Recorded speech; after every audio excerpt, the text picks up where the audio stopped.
It's me वली मोहम्मद और आप अपने प्यारे प्यारे से यूट्यूब चैनल वॉलेट मैथ्स के ऊपर आए हैं। आज की वीडियो डिटर्मिनेंट्स के ऊपर ही बेस करती है। आज रो और कॉलम ऑपरेशन के बारे में पढ़ेंगे और जो पिछली वीडियो के ऊपर हमने थ्योरम्स पढ़े हैं उनके बारे में, उनको यूज़ कैसे करना है हम उसके ऊपर भी थोड़ी सी बातचीत करेंगे।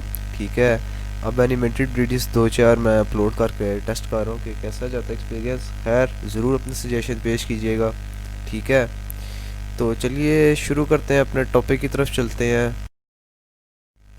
रो एंड कॉलम ऑपरेशन और डिटर्मिनेंट्स। ठीक है, अब हम एक डिटर्मिनेंट के ऊपर डिटर्मिनेंट मैट्रिक्स, मैंने आपको अपने वीडियो के अंदर बताया है कि डिटर्मिनेंट मैट्रिक्स क्या होती है। उसके अंदर हम certain row and column operations perform कर सकते हैं। वो क्या है, सबसे पहले पढ़ते हैं। और रो कुड बी एडिड और सब्ट्रैक्टेड टू अनदर रो। एक रो जो है ना किसी दूसरी रो के साथ ऐड भी हो सकती है, सब्ट्रैक्ट भी हो सकती है। ठीक है, उसके बाद a multiple of any row could be added और सब्ट्रैक्टेड टू एनी रो। अगर हम किसी रो को अगर हम एक रो को किसी नंबर के साथ मल्टीप्लाई करें, किसी भी नंबर के साथ, तो फिर हम उसको भी किसी दूसरी रो के अंदर ऐड या सब्ट्रैक्ट कर सकते हैं।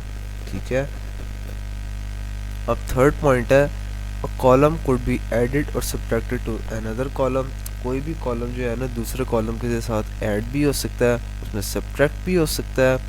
और a multiple of an column could be added और सब्ट्रैक्टेड फ्रॉम अनदर। एक कॉलम को अगर हम किसी नंबर से मल्टीप्लाई करें, कॉलम को नंबर से मल्टीप्लाई करने का मतलब कि हर इंडिविजुअल एलिमेंट को जो उस कॉलम में लाई करता है उसको हम मल्टीप्लाई करें, तो वो भी किसी भी दूसरे कॉलम के साथ ऐड और सब्ट्रैक्ट हो सकता है। अब इनको हम यूज़ करते हुए बातचीत करेंगे थोड़ी बहुत।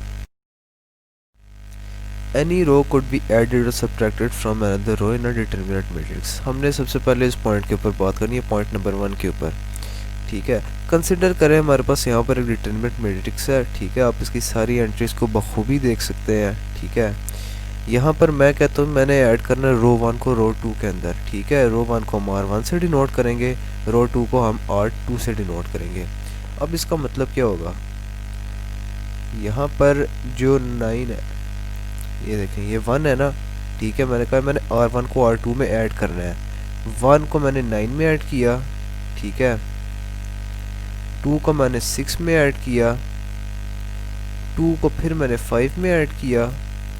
ठीक है, फिर मैंने 3 को 4 में ऐड किया। कॉरस्पॉन्डिंग एंट्रीज को आपस में ऐड करना है, जो एक दूसरे के आपने सामने उनको आपस में ऐड करना है। ये नहीं है कि जी मैं यहाँ से ये इस 3 को मैं इस 6 के अंदर ऐड कर दूँ, नहीं, इस तरह नहीं, जो आमने सामने हो उन्हीं को आपस में ऐड करना है। ठीक है, यहाँ पर 9+1 6+2 5+2 4+3 आ गए। अब उसी तरह उनको ऐड कर दें, ऐड करके वहीं जो आंसर आएगा 10 8 7 7 एक्सपेक्टेड जो है, यही हमारा रिजल्ट आ गया। ठीक है, सिंपल। अब पॉइंट नंबर 2 की तरफ चलेंगे। ठीक है, पॉइंट नंबर 2 की तरफ जाने से पहले हम ये भी देखेंगे कि सब्ट्रैक्ट कैसे करना है। वही मैट्रिक्स हमारे पास, मैं कहता हूँ मैंने R4 में से R1 को माइनस करना है। कैसे, ये R1 में से 1 को माइनस किया मैंने, यहाँ से मैंने 2 में से 2 को माइनस किया, फिर मैंने 2 में से 2 को माइनस किया, 3 में से मैंने 5 को माइनस कर दिया।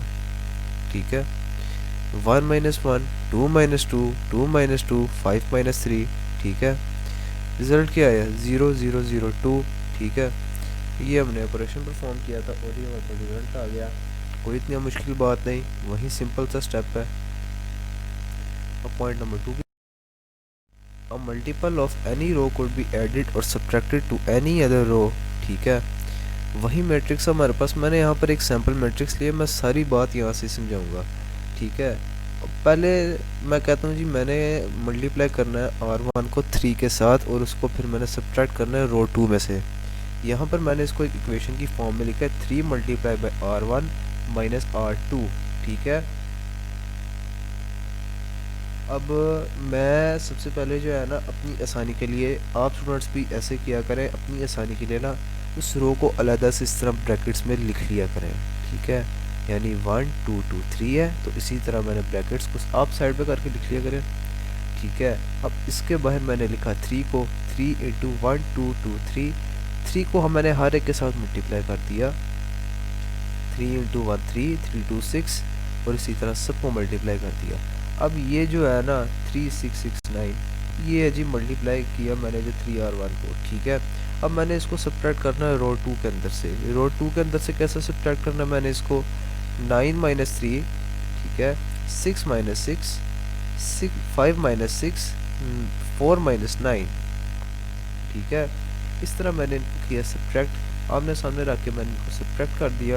यानी बात क्या हुई थी, मैंने इसको बनाया 3, इसको मैंने बना दिया 6, ये भी बन गया 6 और ये बन गया 9, फिर ये इससे माइनस हो गए, जो रिजल्ट आना था वो आ गया 6 0 माइनस 1 माइनस 5, जो रिजल्ट आना था वो आ गया, ठीक है, 6 0 माइनस 1 माइनस 5। वो कोई इतनी मुश्किल बात नहीं, वो आप आराम सुकून से बस आपने साइड पे जो है ना इसी तरह एलिमेंट्स को लिखना है, उनको मल्टीप्लाई करना है और फिर आपने इसे करना है, ठीक है। कोई तरह कंफ्यूज होने वाली चीज़ नहीं। ये पॉइंट नंबर 3 की तरफ, और कॉलम कुड बी एडेड और सब्ट्रैक्टेड टू अनदर कॉलम। एक कॉलम को हम दूसरे कॉलम में ऐड भी कर सकते हैं और उससे सब्ट्रैक्ट भी कर सकते हैं। यहाँ पर मैंने वही मैट्रिक्स को आगे लेकर आया 1961, ये वाली मैट्रिक्स, ठीक है। मैंने आपको बताया था बेस मैट्रिक्स मैंने ले लिया, कोई भी मैट्रिक्स हो, ठीक है, आप कर सकते हैं। Adding first column to the second column, मैंने कहा जी मैं C1 को C2 में ऐड करना है। C1 first column C1, second column C2। 1 के सामने 2 है, 9 के आमने सामने वाले हमेशा एलिमेंट्स को हम ऐड या सब्ट्रैक्ट करते हैं, ठीक है। मैं बात दोबारा बता रहा हूँ, कंफ्यूज नहीं होने इस चीज़ में। 1 को 2 के साथ, 9 को 6 के साथ ऐड करना है, 6 को 5 के साथ और 1 को 2 के साथ, ठीक है। यह इसी तरह जो है ना इन सबको ऐड करके जो भी मैट्रिक्स आ जाए, यहाँ पर 3 15 11 4, इस सबको ऐड करके वही सिंपल सा जो है ना आ गया। अब इसी तरह आप माइनस भी कर दें इनको, तो जो वही सिंपल कॉरस्पॉन्डिंग एंट्रीज है 1 माइनस 3 माइनस 1 1, मैंने उसी तरह C2 में से C1 को माइनस कर दिया था, ये देखें ना, 2 में से 1 को माइनस किया, 6 में से 9 को माइनस किया, 5 में से 6 को माइनस किया और 2 में से 1 को माइनस किया, आंसर मेरे पास वही आ गया, ठीक है, जो सिंपल सा बनता है। कोई इसमें इतनी रॉकेट साइंस वाली चीज़ नहीं है, ठीक है। Point multiple of a column could be added और सब्ट्रैक्टेड टू अनदर कॉलम। एक कॉलम को मैं किसी नंबर के साथ मल्टीप्लाई करके दूसरे कॉलम में ऐड भी कर सकता हूँ, सब्ट्रैक्ट भी कर सकता हूँ, ठीक है। ये सिर्फ मैं नहीं, आप भी कर सकते हैं। नहीं समझ आया कि सर कह रहे हैं कि मैं कर सकता हूँ, हाँ भी कर सकते हैं, सारे कर सकते हैं, ठीक है। तो फर्स्ट कॉलम को मैं एग्जांपल के तौर पर फर्स्ट कॉलम को मैं मल्टीप्लाई करता हूँ 2 के साथ, फिर मैं उसको सेपरेट करता हूँ सेकंड कॉलम में से। अगेन मैं उसी तरह फर्स्ट कॉलम को सेपरेटली लिख लूँगा, ठीक है, ब्रैकेट्स के अंदर, और उसको 2 के साथ मल्टीप्लाई कर दूंगा, ठीक है। 1961, बाहर मैंने 2 लिखा, 2 को मैं इंडिविजुअल एलिमेंट के साथ मल्टीप्लाई कर दूंगा, 2 18 12 2 इनके साथ मल्टीप्लाई करता जाऊंगा, ठीक है, वहीं आ जाएंगे। अब जो आगे उनको मैंने इसमें से माइनस करना है, 2 में से 2 को माइनस किया, 6 में से 18 को माइनस किया, 5 में से 12 को माइनस किया और 2 में से 2 को माइनस किया, ठीक है। रिजल्ट वही 0 माइनस 12 माइनस 7 0, कोई मुश्किल चीज़ नहीं, वही आम सी बातें हैं जो हम करते आ रहे हैं, ठीक है। अब आगे मैं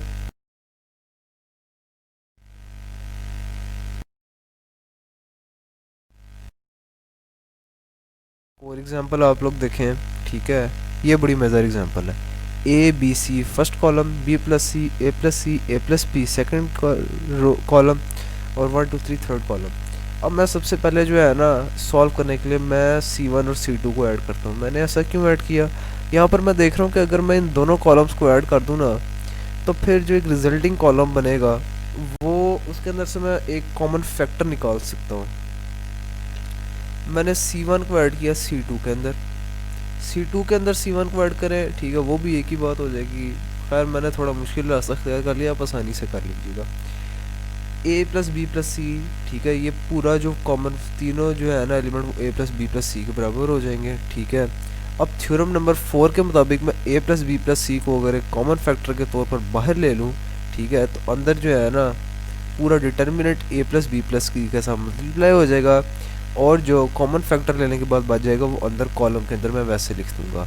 ए प्लस बी प्लस सी को मैंने कॉमन लेने के बाद क्या बचा, 1 बच गया, 1 1 1 लिखा हुआ है, ठीक है, कोई मुश्किल वाली बात नहीं। अब आगे चलेंगे हम,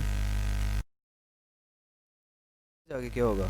अब मैं कहता हूँ मैंने सब्ट्रैक्ट करना है R2 में से R1 को और R3 में से R2 को। R2 में से R1 को माइनस करना है, ठीक है, यानी 1 माइनस 1, A प्लस सी है उसमें से मैंने किया माइनस B और माइनस C, ठीक है, और 2 में से माइनस 1, ये गलती होगी ज़रा, ठीक है, इसको आप इग्नोर, फिलहाल इसको इग्नोर कर दीजिएगा, ठीक है। अब R3 में से मैंने करना है R2 को माइनस, तो वहीं 1 माइनस 1 A प्लस B है R3 में, ठीक है, और R2 के अंदर A प्लस C है, तो मैं वैसे ही माइनस A माइनस C कर दूंगा और 3 माइनस 2 कर दूंगा, कोई मुश्किल वाली बात नहीं। अब ये हो गया 1 0 0 और इधर हो गया 1 1 1। अब थ्योरम नंबर 7 को अगर मैं देखूँ ना, तो ये जो ज़ीरो बन गया इधर, ये जो ज़ीरो बना है, 2 0 और एक ये 1 है, मैं ये वाली रो और ये वाली कॉलम को डिलीट भी कर सकता हूँ। पूरा determinant A plus B plus C से मल्टीप्लाई भी हो रहा है, उसी केस के अंदर साथ साथ मैं इस वाली रो और इस वाले कॉलम को डिलीट कर सकता हूँ, ठीक है। जैसे मैंने डिलीट कर दिया A minus B multiply by 1, ठीक है, इधर भी 1 है इधर भी 1 है, ठीक है, A minus B into 1 B minus C 1, ठीक है। अब सिंपल अलजेब्रा, अब ये 2 सेकंड ऑर्डर का डिटर्मिनेंट है, इसको आप इजीली कर सकते हो A माइनस बी और ये 2, यहाँ पर भी 1 है, ठीक है, यानी A minus B multiply by 1 minus 1 into B minus C, ठीक है। अब ये बाकी आपने खुद सॉल्व करना है, ठीक है। अब देखिए मैं अपने सिर्फ थ्योरम्स और अपने थ्योरम्स और अपने कह रहा हूँ हम सब के जो थ्योरम्स है डिटर्मिनेंट्स के रिलेटेड और रोल कॉलम ऑपरेशन को यूज़ करते हुए कितनी आराम से मैंने डिटर्मिनेंट्स को सॉल्व किया है। ये 2 क्वेश्चंस मैं यहाँ पर लिख रहा हूँ, इनको आप कॉपी पेंसिल पकड़ें, वीडियो पॉज करें और आप इनको सॉल्व करने की कोशिश करें रोल कॉलम ऑपरेशंस के थ्रू, ठीक है। नेक्स्ट वीडियो में मैं इनका सोल्यूशन भी अपलोड करूँगा, ठीक है, और समझाऊंगा भी कि इन्होंने होना कैसे है। यहाँ पर जो मैं देख रहा हूँ जो बी पार्ट है, इसके अंदर आपने x की वैल्यू निकालनी है, ठीक है, वो कोई इतना मुश्किल काम नहीं, आसानी से निकल आएगी, कोई मसला नहीं, ठीक है। आप इसको ट्राई करें, अटेम्प्ट करें, उतनी देर में मैं एक न्यू वीडियो अपलोड करूँगा इंशाल्लाह ताला कल तक। आज के लिए इतना ही काफ़ी है। Voices in her head that mirror what she's heard before. All the things they said to hold her back, they never seem to leave her head and tend to keep reminded.